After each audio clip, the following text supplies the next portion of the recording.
Welcome back to another episode of Me and Who Else. We are really, I feel like I say this all the time, but when I tell you guys that I've been wanting this guest on since forever, since before her viral birth story and video. So we're so excited to have her on. We've been really wanting this guest on. But before I introduce her to you guys, welcome back to another episode of Me and Who Else. Do not forget to turn on your post notifications for every time we upload a brand new episode. You guys are notified every time we upload. And if you guys listen to our podcast on Apple and Spotify, all the links will be listed down below. But let me just shut up and let me just welcome you guys. Our next guest, she is coming all the way from Houston, Texas. Please help me welcome Miss Valentina. Hi. Welcome Thank you to the podcast. Having me. I'm so excited. We've been planning this for like months. Yes, I think it's almost been a year. If your baby boy's 8 months, Yes. it's been like a little bit before. Yes. Yeah. We've been doing it for so long and I'm happy. I think it just worked out and it was like meant to happen right now. Yeah, we were even like planning a Texas trip because we were gonna go to her. I'm like, this is how badly I wanted Valentina on the podcast. That we were gonna fly out to her, and then we were also planning on flying you down. But she's actually down here visiting, so we're like, Valentina, please come on. We need you, girl. Perfect timing. Yeah. Thank How you. are you? Have you been? Been pretty good, but I've been dealing with a lot of health issues that I've talked about online. But besides that, I feel like I'm thriving as a new mom. Marriage is great. Life is great. Yeah, I think everything is pretty good. I know, we're excited. We do want to just pretty much go over everything with you, like what happened in the past, how you started social media, what's going on right now, any future plans. We want to get into all of it, but let's rewind a little bit because obviously I've been following Valentina for years now. It's been a very long time, like before babies. I think it was when you were like dancing. When you were more into dancing, yes. Crazy. And you were in Florida, and all of that. But let's just rewind a little bit just in case someone is watching you for the very first time. Like, who would you say Valentina is? Okay, I think I would say that I am a 26-year-old first-time mommy. I'm married. I'm from Miami.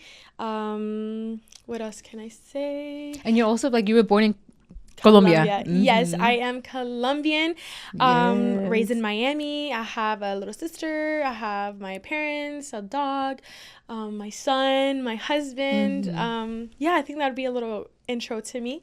At what age were you when you moved down here to the States from Colombia? I was 2 years old, so I was very young. Oh. Yeah. And then the next time I went back to Colombia was when I was 10 years old because I couldn't go back until like we got everything situated. So I was 10 years old, and so yeah, I've been living in the States my whole life, really, literally. Yeah. And then have you gone to Colombia recently to go visit? Recently, the last time I went was literally the month before I got pregnant. My dad is so funny because he's like, "You got pregnant in Colombia," and I'm like, "No, Dad, I got pregnant the month after. It's just pregnancy starts like the month before. You know how pregnancy you calculate it differently. And like it takes what to kick it. So I'm like, no, Dad, I got pregnant the next month. So it was last year in April that I went. So, but we're gonna be going next month. So I'm excited for Are that. you taking the baby? Yes, we're taking the baby For the first time. Yes, he's gonna meet like all my family members. So I'm really excited. Yeah. Oh, cute. He's gonna get his little passport, his pictures taken. I know. I have to get that done, and we're like 2 weeks away from like maybe doing the trip. So I need to get that expedited. You could actually get that done. Like, okay. Yeah. Okay. I'm especially like if you have like your tickets and stuff, flights. Okay, good. Because I'm like, they'll for sure give we're it to behind. You. Yeah. Yeah. And I'm sure you guys have seen her on like different podcasts, and then she has spoken about a lot about herself on her own platforms.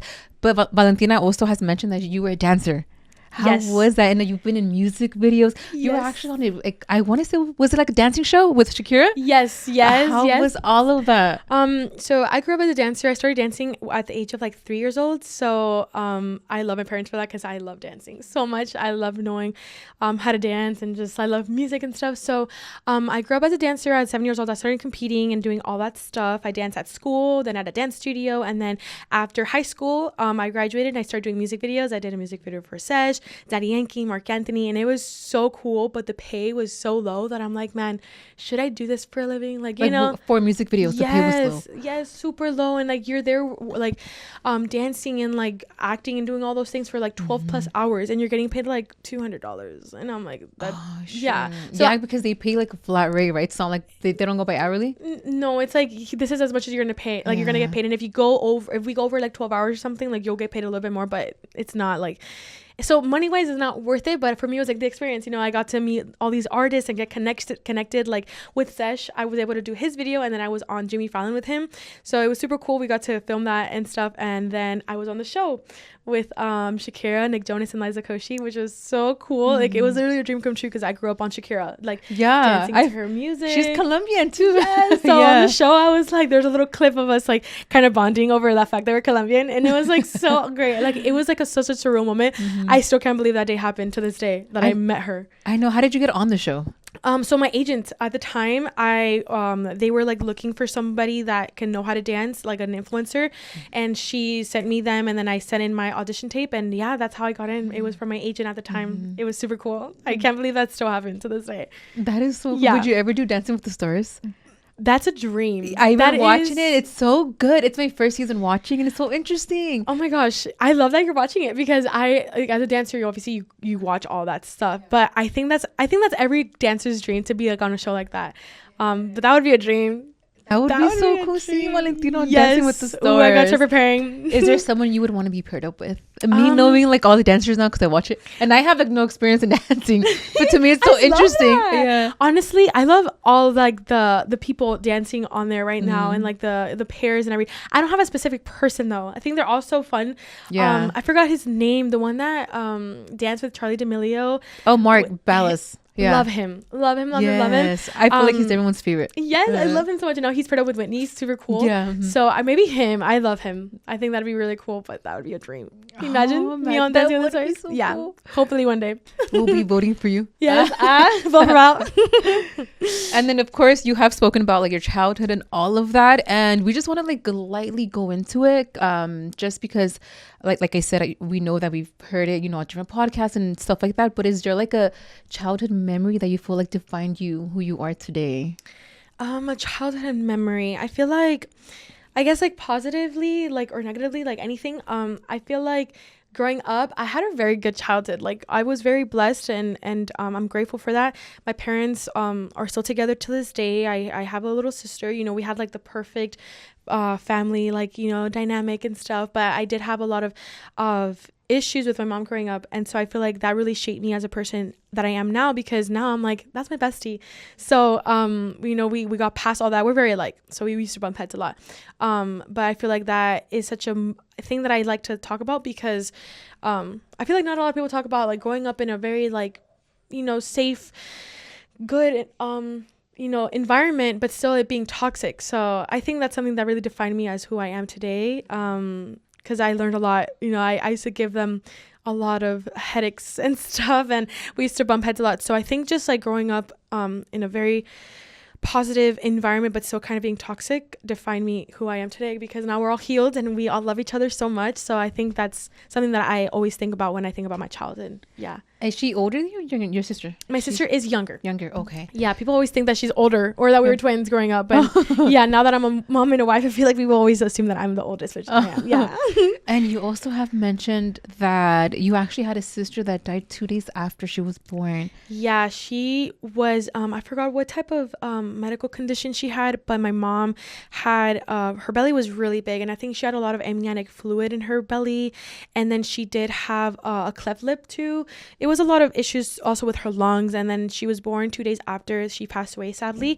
And yeah, I feel like growing up I always like knew her name and like knew who she was, because my parents like always said like, oh, I have 3 daughters, like we have 3 daughters, 1 in this guy and 2 here. And so yeah, it's always been like something that stuck with me, because I always knew that I was meant to be like the middle child. I was supposed to be a little sister to somebody, and that would always like make me so sad, because I'm like, man, I always wanted a big sibling, and it makes sense because I was meant to be a little sister. So yeah, it was really sad growing up. Although I never got to meet her, I feel like I knew her. I don't know, it's weird. It's really weird, because my parents always kept her alive. So Like yeah. her memory of your life. Yes. And now that you're a mommy, do you feel like that has like shaped you differently? Yeah, so actually, well, but like when I was trying to get pregnant, I always had that in the back of my mind, how like she passed away, and always had a fear that something like that would happen to my baby, because obviously like you want your baby to be healthy and you want everything to be okay. So definitely it kind of like scared me a lot, like whenever I was trying to get pregnant and when I was pregnant, because I'm like, man, like I would always pray for my baby that everything would be okay. But I knew that everything was going to be okay, and I would just always think about her. And yeah, I think it's such a defining moment too for me, because a lot of reasons. I was always really scared to get pregnant because I knew that my mom had suffered a loss. So yeah, it's something that I was always in the back of my head. But thankfully everything was okay. My baby is healthy. And yeah, I'm always thinking about my sister. I talked about her, I think, before online just briefly. But yeah, her name was Vanessa. It was supposed to be Vanessa, Valentina, and Valeria. Oh, how cute. Yes, the 3 V's. Yeah. And my mom and dad are Andres and Alexandra. So it's AA and then VVV. Yes. Oh, how yes. cute. And how old, like how much older was she from you guys? So she was gonna be I'm 26. She would have been like 29 right now. So she was born 1997. I'm 1999, and my sister is 2001. So we were gonna be super close in age, because my sister and I 2 years and a half. I think that would have been the same thing, like 3 years apart. So yeah, it would have been really nice. So it's okay though. I feel like things happen, and you know, she was meant to be with God before us, and she's up there better than us right now, so it's okay. Oh, I know. Yeah. And I know you also have mentioned that you were also a rainbow baby. Yes. Yeah. So I never even knew that was like a thing, like being a rainbow baby. I never knew the term until I got older, and I found out about like miscarriages and just losing your baby, and I thought that, okay, yeah, but I never knew there was a term for it. So I was like, oh shoot, I found out I was a rainbow baby, and I was like, wow, like no wonder my mom always like called me like her her tesoro is what she would call me.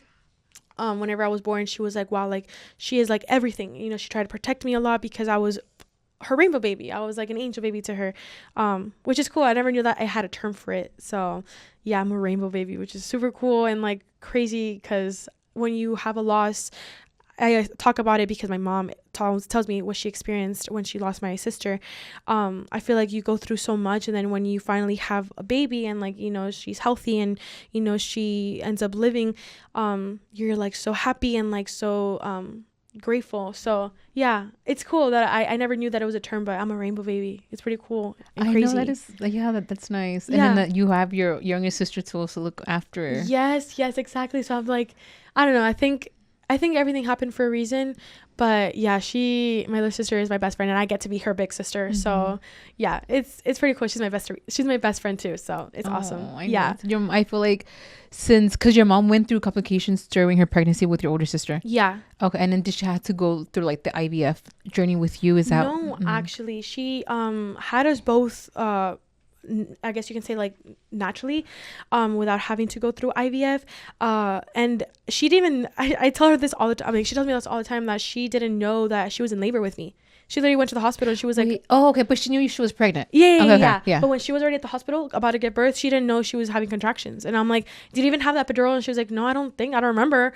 And I'm like, okay, mom, like that's crazy. And then with my sister too, like she says that we like came out like super quick. So I don't know what happened with my your older sister. Yeah, I don't know what happened, but yeah, us, like Valeria and I, were super quick. And like it's crazy that the woman's body, like, just, you don't have like an explanation, you know, and kind of like it hurts and it sucks because like you want to know. But my mom always kept her faith really strong, and with my dad too, like they always knew, like, you know, it like she's with God, it's okay. And they gave birth to my sister and I, and yeah, everything's been good, and everything was good for them too during the pregnancy with us. So yeah. Oh, that's beautiful. I feel like probably God gifted your mom like 2 other baby girls since she had complications with her first one. Yeah, 2 baby girls, not just 1, 2. And she was gonna call me Vanessa, and then she would always tell me, she's like, no, I didn't feel right because, you know, she's the daughter that I lost, so I wanted to give you like a brand new like name, like you're your own person. So she named me Valentina because of it. Aww. Yeah.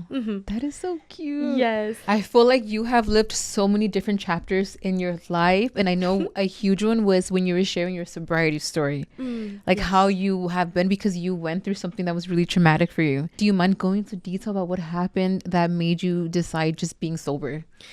Yes, so I've actually talked about this before, and I get so many like different like reactions because people understand, then they're like, oh my gosh, that happened to me too, and then other people are like, dude, you're being extra. But I promise to you, like, it was just, I laugh about it because I'm like, man, like that was so traumatizing, and it's like been almost 10 years. But long story short, I had an edible. For those who have ever had an edible and had completely like, I don't know what you would call it, but just, yeah, it was just not the best. I didn't know how much was in it. I used to smoke with my friends and just like even like be crossfaded. It's so weird for me to say that because like I haven't drinking and that in so long. Yeah. And even when I tell my friends, they're like, I can never imagine doing like you doing all that. And I'm like, I used to like just do it. But yeah, I was always like, I would always like not always smoke, but I would smoke at party. I would like smoke with my friends, drink and stuff. And so one time I had an edible, messed me up. I was super high off my mind that it caused me to have a panic attack. I never dealt with anxiety my whole life, and that first panic that I felt was so like weird for me. And then I don't think I've ever talked about this, but that same day, like somebody had actually like taken advantage of me in a way that I didn't like and I never experienced. So I think more than anything, that was like the most traumatizing thing that I went through that day besides the weed, because I correlate that with the weed. So now like even if I tried smoking one time after that, and the same person that did that to me was there that day, and it triggered me again, so I had a panic attack. So ever since that day, I never talked about this because it's just like, it's silly that I got it from weed, but it's because of that thing that happened that day that traumatized me so much. So because of that, I correlate weed to that, situation, and that's why I never smoked again, and I became sober, and I never drank again either. I haven't drank a drink in I'm 26, almost 10 years, 8 years. So oh no, it's been almost it's been years. because since you were 18, right? Yeah, it's been almost 10 years. So that's what happened, and that's why I don't drink and smoke. I've got an update. I said I'd give IM8 a shot, and now I'm not letting it go. I started daily ultimate essentials to help with low energy, but now filming these episodes, I feel more energized. Now it's becoming something I actually rely on, and I don't want to go without it. IM8's daily ultimate essentials is my go-to for getting the benefits of 16 different supplements in one tasty drink. Co-founded by David Beckham and crafted with insight from experts at Mayo Clinic, Cedars-Sinai, and a former NASA chief scientist. It simplifies my wellness routine and makes it easier to support my health. This drink is loaded with 92 nutrition-rich ingredients such as vitamins, minerals, CoQ10, MSM, and pro, and postbiotics. It's designed to help you feel good from the inside out. What makes IM8 stand out is how it combines science with nature. They use effective ingredients and back them with research. Plus, it's been through clinical trials where 95% of participants felt more energetic, and 85% said their digestive improved and less bloating. I also like that IM8 uses clean ingredients. It's vegan, gluten-free, and non-GMO. It's NSF certified, which means all the ingredients are third-party tested for purity. You can feel confident about what you're putting into your body, making it a solid choice if you're focused on your health. Give your body what it deserves with IM8.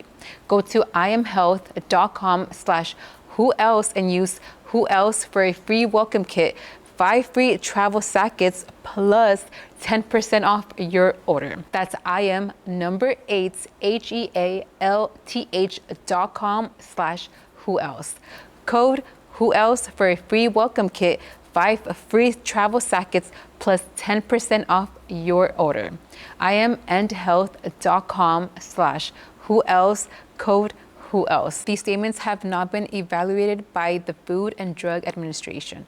This product is not intended to diagnose, treat, cure, or prevent any disease. 2026 is your year to launch. Channel the fresh start energy of the new year and finally launch your business with Shopify. 2026 is the year you rewrite your story, own your future, and make entrepreneurial dreams come true. Start your business with Shopify in 2026 and become who you're meant to be. Ladies, in 2026 is the year you transform into a founder and a boss. I know we all have many nights where so many business ideas ideas come to mind, and we have yet to do anything about it, including myself. But 2026 is the year we're finally going to make powerful moves happen with Shopify. Whether it's a craft you want to sell, a storefront you want to open, your dreams can happen this year. Shopify gives you everything you need to sell online and in person. Millions of entrepreneurs have already made this leap, from household names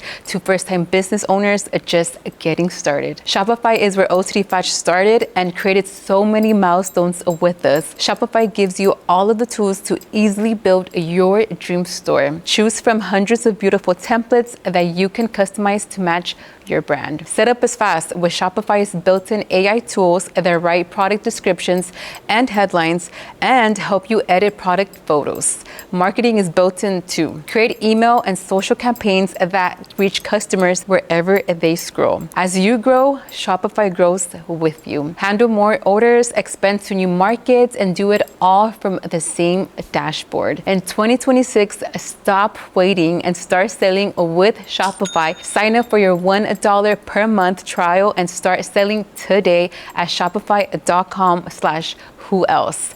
Go to shopify.com/whoelse. That's shopify.com/whoelse. Hear your first this new year with Shopify by your side. I feel like now I'm healed and I even forgave the person. Actually, I DM'd the person not that long ago because I felt it in my heart to like DM them. And I'm not telling you to do this, but I felt it in my heart to like just tell them that I forgave them. Not even because of them, but because I needed to like get my power back, if that makes sense. And that makes perfect sense. I felt like God was just calling me to tell them like, I forgive you. Like I forgive you. Like I went through a lot and you put me through a lot, but because of you, I've been able to help so many people, like millions of people on social media that went through what I went through and that deal with anxiety, PTSD, panic disorders. So yeah, like it wasn't like a thank you, but it was kind of like because of that, like I'm okay and I get to help people now. So it was such a relieving moment too, because I feel like that person has tormented me for so long in my mind. Even after the incident. Yeah, like I would think about that incident and I would just like freak out. I would smell weed and it wasn't the weed that was freaking me out. It was more the fact that it would bring me back to that moment. And it was very traumatizing. So yeah, thankfully I'm healed now. And I actually did that recently, which I haven't thought about it in a long time, but I felt like I needed to do it. And I felt like such a relief. And it was really nice. But yeah, that was the reason why I've been sober my whole life, really, and I haven't done anything in so long. So do you feel like if you were not on this edible, the incident wouldn't have happened? Yeah, no, I don't think it would have happened because just to give you a little bit of how it happened. So I remember I was in dance class and I like was on the edible and I did not think it was gonna hit me like that, and it hit me like a truck. Like when I tell you, I went from being like super like high and like felt good to like just my eyes were bloodshot red and like this, I couldn't open my eyes. I was like, what is going on? And then the room started spinning, everything was like going in slow-mo. I felt like I was in a movie and like there was like take after take, like it was so trippy. Time was like, I didn't know what time was, like it was going by so slow. And then everybody knew that this person and I were close, so they called this person, right? And they're like, oh, Valentina's going through this, can you come and help her? They went in to go help me, and then somebody had said that milk gets you like on high, so they took me to the cafeteria. Yeah. They took me to the cafeteria, and I went with them. They got me milk, and then they started just coming up on me and like kissing me and touching on me, and I remember like blinking and like just pushing them off, and I didn't remember what was going on, and I'm like, why I remember telling them like, why are you doing this? Like I'm like, I don't feel good, like what are you doing? Like I didn't like give you my consent, like I was. And they're like, oh, like I'm just trying to calm you down. I'm like, what? Like this is your way of calming somebody down, is to like do something that they don't want to do. It was so weird, and I never thought I was going to experience something like that, because I always surrounded myself with people that I love and trust and would never do that to me, so I thought. And yeah, that was so traumatizing, because I would always see it in movies and hear stories about people being drunk or high and getting taken advantage of. And in the moment, yeah, like I was so high off my mind that I didn't know what was going on. Like I remember that specific moment because I was it was so traumatizing, and I remember that they came up on me, but if it wasn't for that, I wouldn't have remembered, because I don't really remember that day. Like, it's all like such a blur. But yeah, that's what happened. And it was, thankfully nothing like past that happened. Like, it, like, they kissed me, and they kind of were trying to touch on me, and I just pushed them off. And there was people around, like outside of the cafeteria, that also witnessed what was going on. No, there was nobody in the cafeteria, but there was people outside. So I felt kind of like safe, and I went outside, and I kind of just got away from the person, and then instantly went to my teacher and like best friend, and then told them what happened. But yeah, that's what happened that day, and that's why I am so traumatized from that day, and have been slowly healing. And it's been almost 10 years, and it's been so hard for me to, like, sometimes in the past I couldn't even like pass by someone smoking and like not like experience something like a panic attack. Trigger you. Yeah. But now thankfully, like, I'm fine, and like it doesn't bother me anymore. But obviously I'm not gonna smoke just because like I just don't want to do that anymore. But yeah, that was that incident, and it was pretty traumatizing. Yeah. I think that the fact that you went out of your way to reach out to them, and you still message them saying, oh, I forgive you, even though they probably were not asking for forgiveness, it just shows how much you've healed from that situation. Yeah, it was really hard. And I remember telling my husband, I'm like, babe, I'm gonna do it, and like, I'm gonna DM them, like I need to like get this off my chest. I need to live life freely, because sometimes even like going to Miami was a little bit of a trigger for me, because I would be scared to run into them or something. So it was pretty traumatizing. And so yeah, a lot of people, it's crazy, because a lot of people, when I would tell them this story, they'd be like, oh, you're so weed, bro, like it's just weed, like whatever. But they didn't know like the backstory behind why it was so like traumatizing, because you don't touch anybody without their consent, period. So and it's your first time sharing this. Yeah. I've never talked about it. I don't think so. No, I've never brought it up. So because I do remember seeing some clips of you saying that it was because of an edible. Yeah. And then I think just that itself makes sense, because who wants to be traumatized off of a damn edible that we, yes, girl, you feel like you're dying. Yeah. And then the fact that an incident was also behind that, I think that I don't know, I feel like it's also like huge part of your testimony, because I feel like you carry yourself very, very like, which I am going to go into, like your faith and all of that, because I feel like you have, grown so much spiritually as a person, and all of us got to witness that. But the fact that you're sitting here explaining for the first time like what led you to that is very beautiful, because I had no idea about this. I had no idea this incident even happened. Yeah, I keep a lot of stuff private, although obviously like we do social media and we're very public, but I keep a lot of things private, just because I feel like once you like open up about certain things, it gives people like an opportunity to like judge or like talk about it, or even like, I don't know, like say like dumb stuff, people are on the internet. But I feel like I feel comfortable talking about it now because of what I did and how I reached out and I got that out of my chest. And I feel like people will probably like get healed from me just talking about it and be like, oh, that happened to me too, like something similar happened to me, like I'm not the only one. So yeah, I keep a lot of stuff in, which could be kind of dangerous, but I do like talk a lot about it with God, and just like carry myself like very like happy and like smiley and stuff. So yeah, I try to like forgive and just move on and live life like very like very like bagless, like without any type of carry-ons or whatever people say. Yeah. What was their reaction when you reached out to them? Did they end up responding back to you? Yes, right away. Like it was like I DM'd them like around like late at night, because I was like contemplating. I'm like, man, should I do it? Should I not? And then in the morning, literally 7 a.m. or 8 a.m., they responded back. And they've always tried reaching out to me and saying like, hey, I'm sorry, I'm not the same person that I was before.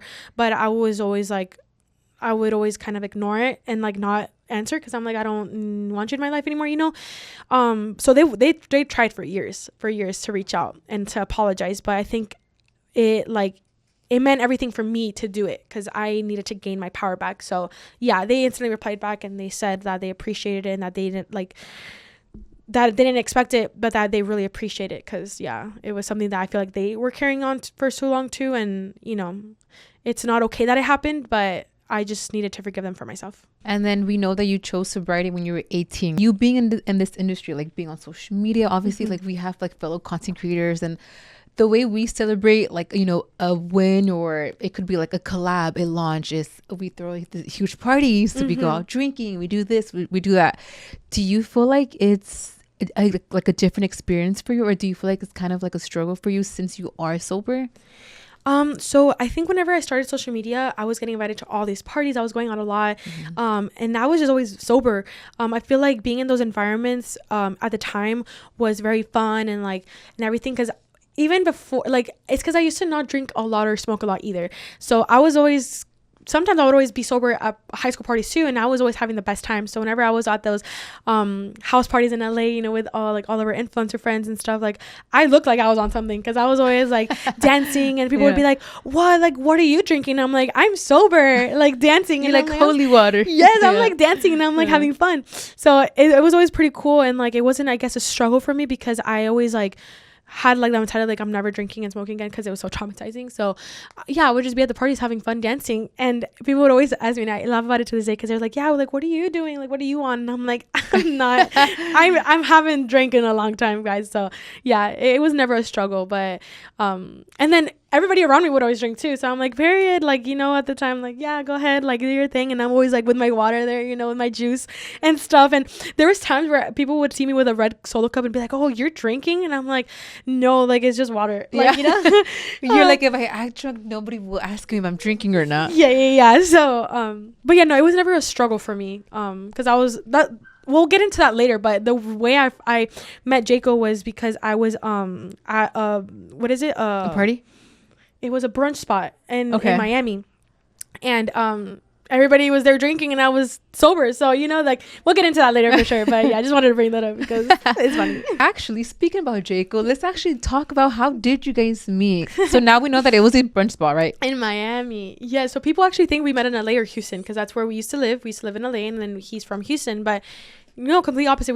I'm from Miami, so he was visiting with his friends, and I was at a brunch spot with some of my friends. And it's crazy because I wasn't even supposed to be there that day. My friend had super late, like, told me we were in person, like we were together, and he was like, oh, like, you want to go to this brunch spot? I was newly single, and I used to just love to go out to like these brunch spots or like clubs at night to dance, because I didn't drink or smoke. So I was like, the only way I can feel like I'm getting through a breakup is like by dancing out with my friends, right? So he was like, yeah, let's go. So then we went. I pull up with like another one of my girlfriends, and then I see Jaco from afar, and I'm like, oh my gosh, those are the guys that are always posting with the Bad Wiggies, because I knew the Bad Wiggies because they're from Miami. And so they knew of me and I knew of them, and they would always pop up on my stuff, on my For You page and my Instagram and stuff. And I knew Jaco, but I never like followed him or anything, because I'm like, no, like I'm not like gonna follow like him or whatever, you know, especially guys, like I'm not gonna do it. And yeah, I saw him from across, he saw me from across, he started dancing a little close to me, I started dancing a little close to him, and then we started dancing together, and then the rest is history. Now we have a baby together. I know. And we're married. Yeah, so we met in Miami at a brunch spot in January of 2021, January 15th to be exact. I'm really good with dates. Oh my god, that is crazy. Yes. So like you knew of him when you first saw him, you were just like, I know exactly who that is. Yeah, because that's the time where like Bad Wiggies and Dad Wiggies were like on top, like on everybody knew. Yeah. So yeah, of course I knew who he was, but I just was never the type to like follow like them or anything. And you know, the girls I knew, like they were baddies, but like the guys I was like, I just always knew Jaco was the cutest. I'm like, yeah, you're so cute, like he's a cute one out of the group. And then I saw him in person, I'm like, whoa, like this is crazy. I remember the girls were like all over like the guys in like their like table and section, and Jaco was by himself, because thankfully he had lost his luggage, the airline lost his luggage. So he's a very like clean, very like, I need my outfit, I need my things to be like unwrinkled, I need, you know. And so that day he was wearing one of his like homeboy's outfit, and he wasn't feeling himself. So that I was lucky in that sense, because he had no girl next to him, because he was like not feeling it. But with me, I guess he was feeling it, you know, enough, even though he didn't look up like, you know, the way he wanted to. And he came up to me, and yeah, the rest is history. And like I said, now we're married with a baby. So but yeah, it's crazy, because he always says like how he wasn't feeling himself at all like that trip, because of his he lost his luggage. So I was like, thank God. But it's crazy, because I'm like, even though you weren't feeling yourself, like you still came up to me and you still wanted to like be with me. So I feel special, because I'm like, okay, you weren't feeling yourself. He wasn't with any girls too, so I was like, that caught my attention too, because all the guys were with girls, you know, they were all single all the time, and he was the only one. And I'm like, why is he by himself, you know? And thankfully I was the lucky one. And then you guys started the conversation there. Yes, it was very much like, where are you from? Blah, blah, blah. We started dancing. I like how you dance, whatever. Come back to eat with us after. Let's go to the club tonight. And yeah, then we exchanged numbers, and then we kept in contact. I went to Houston, and yeah, that's the love story that you guys have always wanted to hear. Sponsored by Ro. Seeking healthcare isn't always just about physical health. It also impacts how people show up at work, in relationships, and with themselves. However, Ro makes it simple to get started on a weight loss journey with their free insurance checker or cash pay options to help people who qualify for medication regain confidence and start feeling like themselves again. Have you guys heard of GLP-1? GLP-1s can be life-changing, but they're often perceived as too expensive and out of reach. That's why Ro offers more affordable ways to start a GLP-1. Whether they check your insurance coverage for free or show you FDA-approved cash pay alternatives, they'll ensure you pay the lowest price before you even start. Sometimes assessing GLP-1 can sound overwhelming, and it can cause you to delay seeking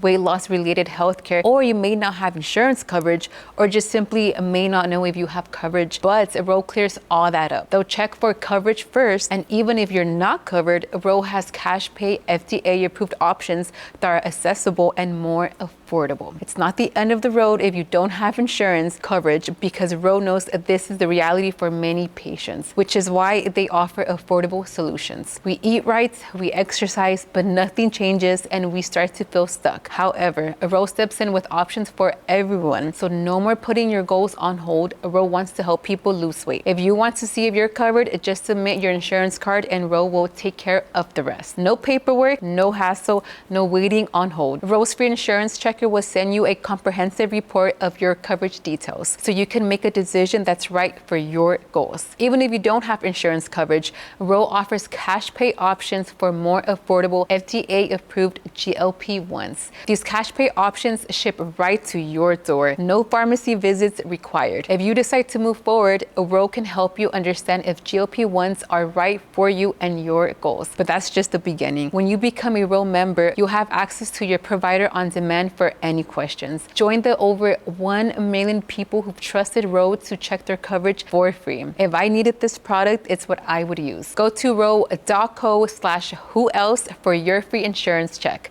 That's RODOTCO/whoelse to see if your insurance covers GLP-1s for free. Go to ro.co/safety for box warning and full safety information about GLP-1 medications. And at one point, do you feel like it started getting really serious with you guys? I think it was very quickly, to be honest, because you guys were not living in the same state when you guys met. Yeah, we were long distance. Okay. So we met in January, and then a few weeks later, a few weeks, was it? Okay, if I'm not mistaken, we met in January. February came along, and we were like, are you still single? Yeah. Okay. Are you still single? Yeah. You want to go on a trip together for Valentine's Day? And I'm like, okay, like, where do you want to go? Somewhere like hot or cold? And then we were like, okay, let's go somewhere hot. So we decided to go to DR. We were literally, this was like, I think our second or third time seeing each other in person. Oh no, sorry. Timeline is wrong. January, we met. 2 weeks after I went to Houston, we did the bachata video that kind of blew up, and everybody was like, who is this girl? Like in the like dancing studio. Yes, that dance studio. And you're wearing like a tank top. Yes. So people thought that that's how we met, but that's not how we met. We met in Miami 2 weeks prior to that. And so the reason why people started finding out about me was because of that video. And then a few weeks after that was Valentine's Day, and then we went to DR together, and then that DR trip was like, okay, I know we're both single and this is like not exclusive, but we, I like you, you like me, like what is going on? You're from Miami, I'm from Houston, I'm in LA. And so then we started kind of talking, getting into like the talking stage. I started going to Houston more often to visit him. And then very quickly after, we became official and we're boyfriend and girlfriend. So it happened very quickly. Yeah, I feel like because of the fact maybe that we were long distance too, and our connection was like this too. Like it was like literally soulmates like meeting, and like we knew we were meant for each other. Like it was crazy because I had just gone out of a relationship. He had just gone out of a relationship. He was like, you know, he loved like, you know, going out and finding women and like dancing with girls and talking to girls. You know, he was a player, you know. And so that's why I was like, shoot, like you like me that much to like want to go on a trip and like for me to go to your house and meet your mom. I'm not even your girlfriend yet. And so yeah, it all happened really quick, and I feel like it was God, because like his lifestyle at the time was very much like single. I want to party. I had just gotten a relationship, and I was just very much like always wanted to be in a relationship type of girl, and didn't want just like a what is it called, like a fling, you know. I wanted him to be my man, and so I'm glad we were on the same page, and yeah, we became official very quickly. You're like, thank God his luggage got lost. Yes, thank you God, because if not, I would have seen him with a girl and I would have not been interested. Yeah, because and then also I was never the type to go to clubs and dance with guys, never, because I would always go with my girlfriends, and I always had boyfriends too. So whenever I would break up with the boyfriends, I was still kind of like loyal to them, you know. So I was so stupid, and so I would just go to the clubs to dance with my friends, and yeah, so it was super weird, like weird for me to do that with Jacob, but it was like this instant connection, like, wow, like you're attractive, you know how to dance. And the same thing with him and we laugh about it all the time, because I'm like, bro, like we met so funny, like who would have thought a Miami brunch spot, like it was like, and the brunch spot is not even like super famous, it's like super like small and like Miracle Mile and like this place in Miami, and so it was just such a coincidence. It was like meant to be, for real. And how did that lead you guys to creating content together? So I think what kind of sparked the content was the bachata video, because people were like, oh, like who is she? And then people started following me, and then, you know, we were like, okay, we should make more videos together, you know. And then before we became official, we would post a lot of like bestie content together.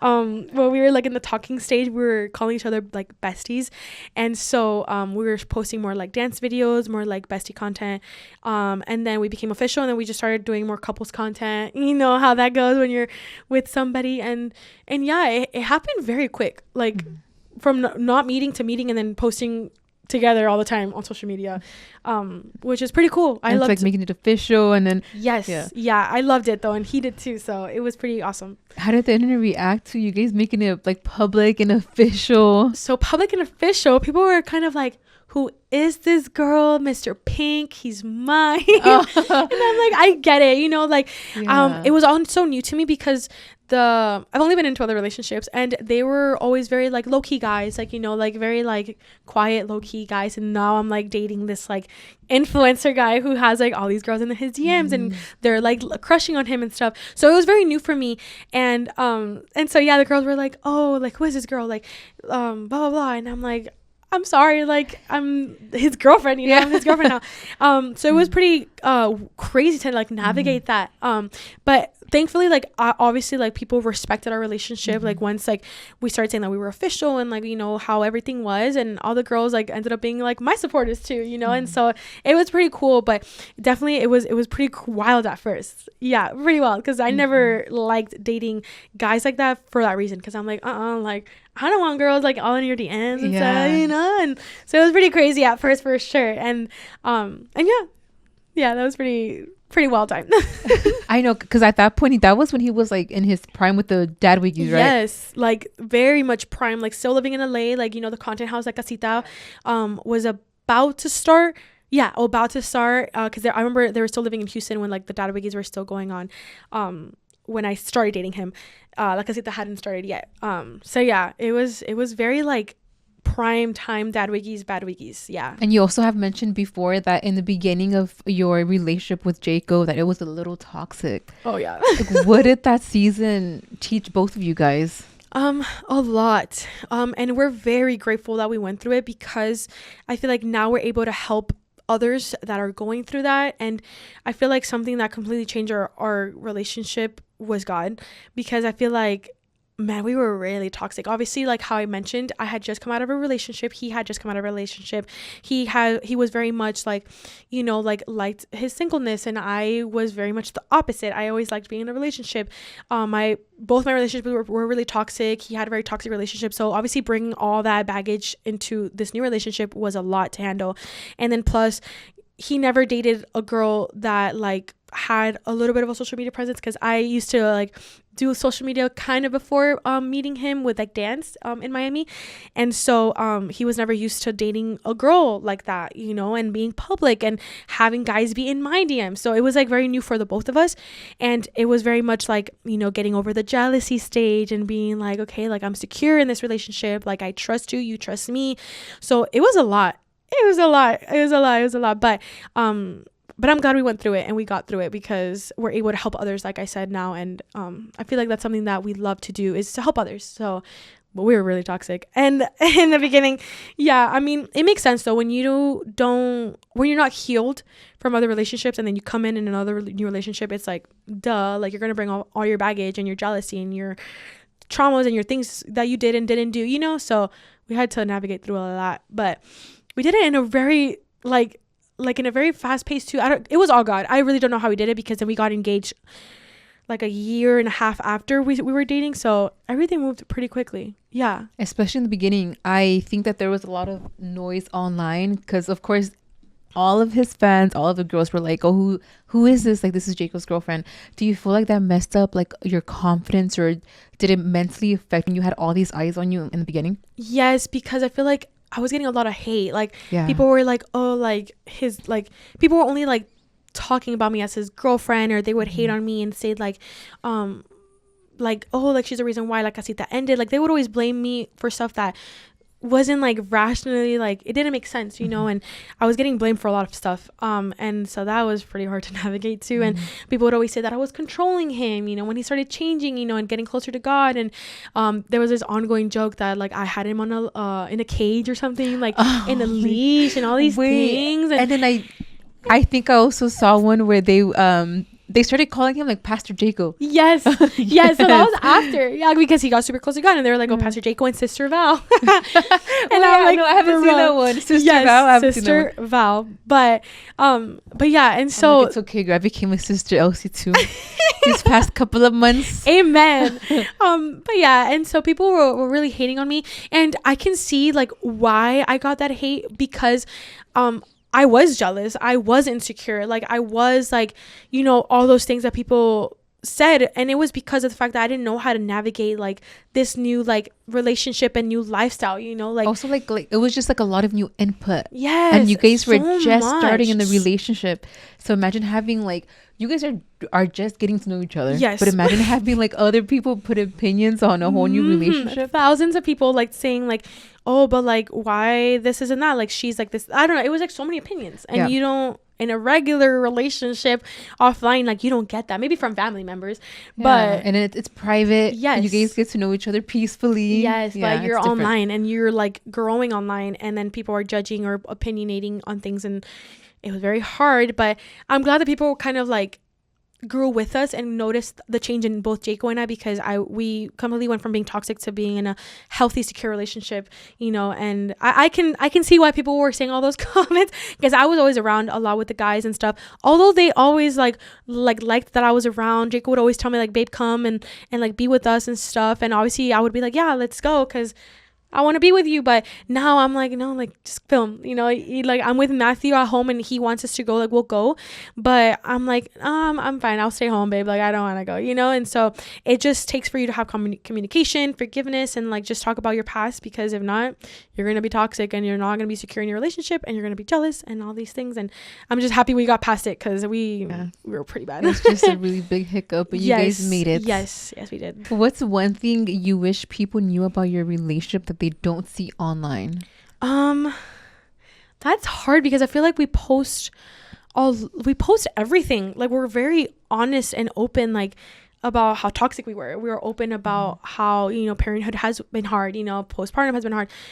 But I don't know, something about my relationship that people don't know. I don't know, because I feel like I would just instantly say like how like funny and goofy we really are. Like, we're so dumb. We're so cringy and dumb behind closed doors. Like, I know people are gonna say you guys already like that online, but like it's like 10 times worse on like behind closed doors, and we're like literally each other's best friend.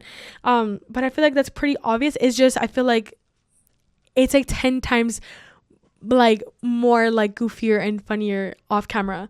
And I love that. And I feel like people don't really know the full us, because obviously we like to keep some stuff private and we don't want to like give out everything. But yeah, we're funnier too. Like, I don't know, I feel like I'm super funny. Yeah. That's cute. Yeah. Now fast forward, you guys are in a serious relationship and you guys just moved into a content house in LA. Yes, like a cita. Yes. How was that era for you? Like, how would you describe that era? Honestly, and I've talked to the girls about this and the guys, and they're like, they appreciate the era, and I'm not going to speak for them, but for me, I loved it. Like, I loved being able to live with everybody and like going downstairs and everybody having breakfast together, or like people coming in and like for content and like making videos together. I don't know. And then the era we were in was really nice. Like, the house was really nice. And initially it was supposed to be the Bad Wiggies and Dad Wiggies, but then all of our other friends started like coming in. So I came in, Yeto came in, Ray came in, Kev came in, and I think that was it. So it was like a lot of us in the house, and I think that was really fun because we would always have like parties or like movies, and like just like Julie made dinner for us one time. We had a lot of video ideas that we would like, you know, make with each other. So I don't know, it was fun. I love that era, like really love that era. It was a really fun time for me because it was also like when Jaco and I were like dating, and like we were like going to like Malibu, and we were like trying to figure out like what we liked, and like, you know, had a little spots and stuff. So I correlate that and like with good memories. I love that casita days for sure. Do you have any like least favorite memories in that house? Least favorite memories, honestly, the boys and the girls would always fight so much over the trash, or like pick up your stuff and all this stuff. I don't think it's bad because I was just always like there, like I was always like cleaning up after myself and just there. But I think that was just like funny because like obviously you put all these girls and guys in the house, they're gonna fight. Obviously, if it's hard for you to get along with your partner, with one person, and fight over trash and dishes, you're gonna fight with like 9 people, you know. It's hard. So I don't think there's any bad memories that I have with that house at all. I love that time. Really love that time. How is your relationship with everyone from that house now? So I feel like Sile, I see a lot whenever I go to Miami. Julie and M, I did see M not that long ago at the mall. She congratulated me for my pregnancy. Julie, the same thing, kind of like would talk here and there. But I feel like and then the boys, they're my brothers for life. Like, I'm stuck with them forever. They're literally my brothers. But yeah, I feel like I have a pretty good relationship with everybody. I'm just not close to them how I used to be, like in the casita. Obviously everybody went their separate ways, and now Julie's a mom. Oh, that's right. Yes. Congrats, Julie. I forgot about that. Yes, she just had her baby. And then like I know Emily just launched her relationship, which I already knew about because I had seen her at the mall with him, and she would hint that she had a boyfriend. And then Sile also doing her hair brand, and she her was just in Times Square. Yes, Cute. Times Square. Yes. And so everybody's just doing their own thing, and Yes. everybody's growing up, in different paths, and the guys, they decided to like, still stay together and do like those boys and stuff. So I'm always around them because I'm married to Jaco, and the boys are the boys, and I love them. They're my brothers for life. But yeah, I think, and everybody still loves everybody. Everybody still like loves and respects each other. It's just like, when you're not close to somebody anymore, you kind of just move on and kind of like go about life and stuff. So yeah, that's kind of how it is. I know, and I feel like your guys' content and what you guys post has evolved, and you guys have matured, and it seems like you guys live such a peaceful life now. Yes, thank God. Like, finally, it took so many years. It took so many years. Yes. What do you think has changed from the content you guys were posting at was it La Casita? Yeah, La Casita. Yeah. And now, I feel like before, I don't know. I feel like before Jaco was like more of like a party, like let's do this, more crazy. Excuse me. And now he posts a lot of like comedy and stuff, and like a lot of like family content. I feel like it's evolved a lot in that sense that he's not the same person and I'm not the same person. I'm not dancing a lot anymore, which kind of sucks, but I am gonna get back into it. But yeah, it's evolved a lot. But I think we're still the same people, just like we've grown, matured, and found God too, so we're like more sensitive to some things and stuff. So yeah, I feel like we've done a lot of growing throughout the years. It's been for almost 5 years, so it's been a long time. It's been a long time. Do you feel like social media gave you like a really thick skin and just made you kind of like selective with, okay, I'm gonna post this, or like to save your sanity, to like keep your peace? Yes, 1,000%, because I feel like whenever I was getting that much hate for La Casita and like, the Emily situation, and just for like just being Jaco's girlfriend, like I had to grow thick skin throughout the years, because I was getting hate no matter what. Like I would post something, oh, like this isn't that. Oh, like why are you wearing the same pants you wore yesterday? Like it was like the littlest things I was getting hate on. And I'm like, bro, I can't catch a break. And I would always cry to Jaco. I felt so bad for my 21-year-old self. But I feel like, yeah, I have so much thick skin now. And I'm a human being. Hate comments are going to get to me. And if you talk about my baby, my marriage, my husband, like anybody that I love, I'm coming after you. But if you talk about me, like I just don't comment anymore or like reply back or give people energy. I just block, and people hate it and they're like, oh, she blocked me, and I'm like, it's my page, like I'm gonna block you, like, but I had to go through thick skin, because you kind of have to do that as a creator. I feel like to keep posting and be on social media, like you can't pay attention to the hate. Like you have to like look at the positive and not pay attention to the hate, because it will come and go. Like you'll get hate and then you'll get a lot of love, and then you'll get hate and then you'll get a lot of love. It's just like a non-stop cycle. Nope. No, the same people that love you are gonna hate you a little bit, Yeah.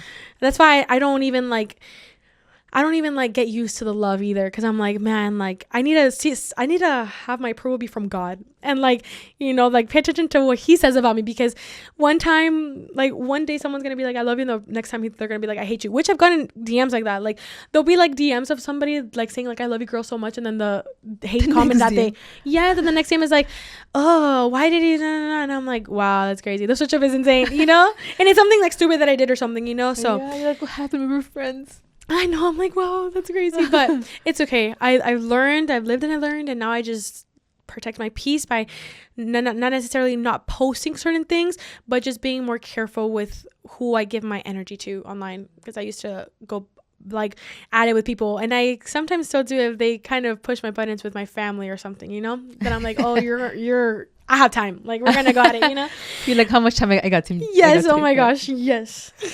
I feel like I've been following you for so long, and one thing that I can say is that I've always admired about you is your faith. Oh. Especially now, since I feel like I'm starting like my own journey with it. And I think that you were one of like the very few creators who were like, you were just very open about like your faith and you being a Christian and all of that. But recently I feel like you've really, really have been very open about it. What do you think has sparked your faith growth? I feel like I used to be kind of scared to like post my faith online, because I always knew like once you start posting, hey, I believe in God and I'm a Christian, people are going to kind of hold you to a different standard, an unrealistic standard too. Because I'm like, I am Christian, yes, but I'm human. I'm an influencer. Yes. That doesn't mean I'm not going to make mistakes. And then once you say something, like I remember one time, Jaco and I were like really like trying to go all in for God. And I had mentioned in a vlog that I wasn't going to listen to secular music anymore. Like, okay. Right? People held that against me, and they're like, they see me dancing to a secular song on TikTok, and they're like, oh, but you said this, and why are you dancing this and this? And I'm like, leave me alone. And then I got to a point where I was like, man, do I even want to call myself a Christian in front of these people? Or like, do I even want to claim this? Because it's like, I love Jesus and I'm like following him, but like people are just like judging and like saying like things like I need to be perfect, or like, I'm like, it's such a, it's so suffocating. Like it was so suffocating, because I'm like, you can't say anything like, oh, I'm trying to be better in this area, and then you mess up and they're like, oh, but I thought you said this, and I'm like, bro, like, and it's crazy because those comments are always from Christians, and I'm like, hello, like, I'm not even gonna, we're probably gonna talk about it a little bit more after, but I get so like, it hurts me, and it gets me kind of like aggravated, because it's like, how are you gonna like, as a fellow Christian sister and brother, like, how are you gonna like do that, and I expect it from people who don't know God and stuff, whatever, like say all those things you want to say. But with Christians, I've got at it with Christians, like in my DMs, like back and forth, and at the end they're like, wow, I'm sorry, like I now I see where you're coming from, or what you're saying, because you have mentioned before, like it's like your biggest haters are Christians. Yes, literally. Where does that come? Where do you think that standpoint comes from? I feel like I have my whole opinion on that, which is interesting, but I am curious to know like what your standpoint is, because I feel like you've been following Christ, for even longer than I have. So I think my opinion and like assumption from like just analyzing Christians online all the time is that people, I feel like, think that they are better than you, and I feel like they're like, oh, like more advanced. Yes, more advanced, or like I'm not. Let me give example, because I don't cuss anymore. So, let's say, okay, let's put me as an example. Like, what if I one day I'm like, oh, like I don't cuss anymore, and then I hear somebody doing it online and they're Christian. Like, I'm not judging you. Like, that's my personal conviction, something that I stopped doing it because I don't want to do it, you know? So I feel like it's something that, I don't know what Christians online, like what their agenda is or what they want to do, but it's not okay. Like, you're judging, and it's just like not loving. It's not loving. That's not what Jesus is for. Jesus is love, and Jesus is so patient and kind. And oh man, I do anything, and people are like, oh, I thought you were Christian. I'm like, I am, but I'm not perfect. And the convictions that you have may not be the same ones that I have. And God is still maybe convicting me of the things that you're already convicted of, but I'm not there yet, even though I've been walking with God for my whole life. But you're never going to you're never going to be complete with God. Like, you're always going to be like, you know, chasing after him, and like you're growing relationship with him every single day. You know, you're never going to meet like a point where you're like, okay, yeah, I met the standard, you know, like you're always going to grow. So I feel like people just see influencers as like these like unreal beings or something. Like, I don't know what it is with people that see us like that. We're regular human beings that mess up, that if I don't cuss and I cuss one time, like, okay, and what? I'm human, you know, like it's like, I can talk about this forever because it's so frustrating, because it's like, I want to post stuff online about my Christianity and stuff, but at the same time I'm like, do I want to? Because it's like people are so judgmental, and it's all Christians, and it hurts my heart, because you would expect it to be like all the support from Christians and supporting your walk, and you know, and all that, but it's never like that. It's quite the opposite. Do you feel like your faith has changed the way you view like fame, social media, money, motherhood? So because I've been Christian my whole life, I think I've always seen it the same. Like, I've always been very like with money, for example. I've never been like one to be like a money lover, if that makes sense. Like, I've always like I like to shop around, you know, here and there, but I've never been the one to be like, I need it, you know, or like the fame too. Like, I always wanted to be a famous dancer, but I always knew that I didn't like need it either, and it wasn't going to fulfill me too. I feel like growing up and hearing people say like, pastors say like, you know, nothing can fulfill you in this life but God, like always stuck with me. So obviously when all these things came around, like I already had that in the back of my head always, and like knew that fame, money, like even a spouse, even a baby, like nothing is going to fulfill you like God will. So I always knew that. And I feel like as I kept growing and healing, I was, you know, putting my faith and trust and like worth in God. And then everything else came after. Like, you know, I started, you know, being financially stable, which I was very broke in high school, and before I became an influencer, I didn't have a job. I was very broke. You know, I always wanted to do social media. So that came. And then, you know, my husband came and my baby, and then like, you know, going on dance shows and stuff like that. But I feel like I always saw that as like secondary and like not important, because I always knew that God needed to be number one. As a little girl, like and I'm glad it was like that for me, because I never got pulled into like the world of like being like a lover of money to the point where you're like idolizing the money. Yes, like idolizing it and like making it your God. That's what it is, like making it like your worshiping God. Money. Yes, or like worshiping like fame, or like, you know, that wasn't the goal for me. It was just like a plus, you know. I don't know how to explain it. I hope I make sense.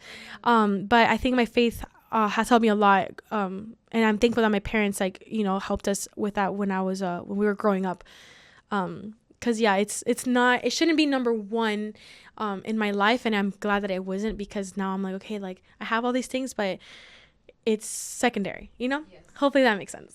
Doesn't that I'm like, this is like a whole nother reason why I wanted to bring you on, because like obviously like I'm new to my walk, right? I'm new to my faith. And one thing that I struggle with a lot, I'm like, I have to ask somebody who has been in the walk, and, you know, I feel like you are a devoted Christian, which I admire so much. How do you keep your eye on just your faith, and how do you how do you stay there? Because I feel like I struggle with that a lot. And I just mentally just go spiral. Like, I'm like, how do I balance out the both? Like, I love being a social media content creator.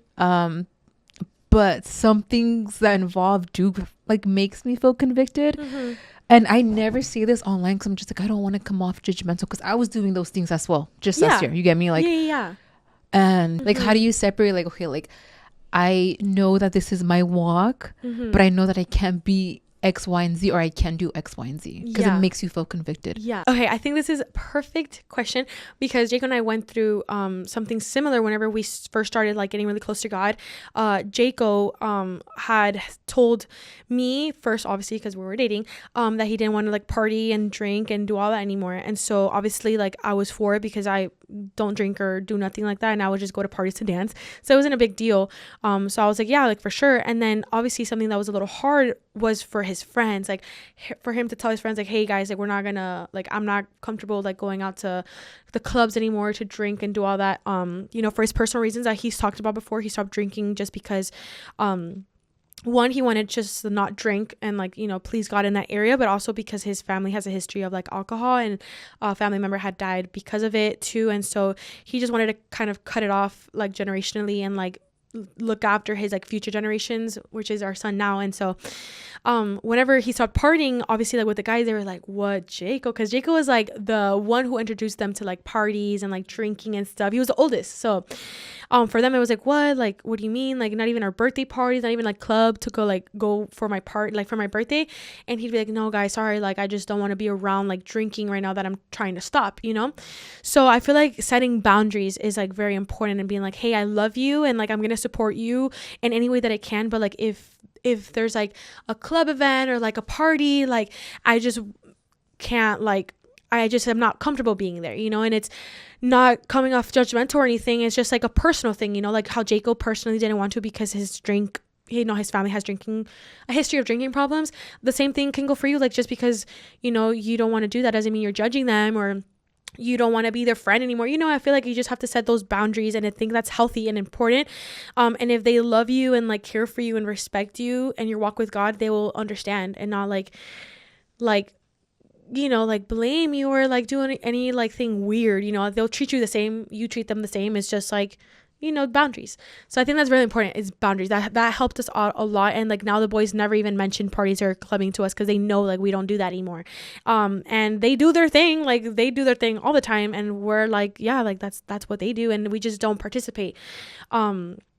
But I think that would be my biggest thing, is just setting those boundaries and just letting people know like what you're comfortable with and not comfortable with. And then also like for yourself, like when you get invited to those places and you feel convicted about going to those places, I would say like ask yourself like why do I want to go? Like what is my purpose in going there? Like am I trying to like, you know, get drunk and like have a like forget about like things and like, you know, like I don't know how to explain it, but like just kind of like why, like is it gonna benefit you? For example, like I feel like as a Christian, like, you know, I'm not talking about anybody else, I'm talking about like, a Christian wanting to stop to party and like drink and do all that. I feel like you can just ask yourself like, is it gonna benefit me? Am I gonna go back home and feel good, or am I gonna go back home and feel worse than I am now, you know? Like, which most of the time, like when you go out to drink or party, like, and as a Christian you're kind of like, man, like I feel even more empty, you know, like you feel even more like, oh, like why did I do that, you know?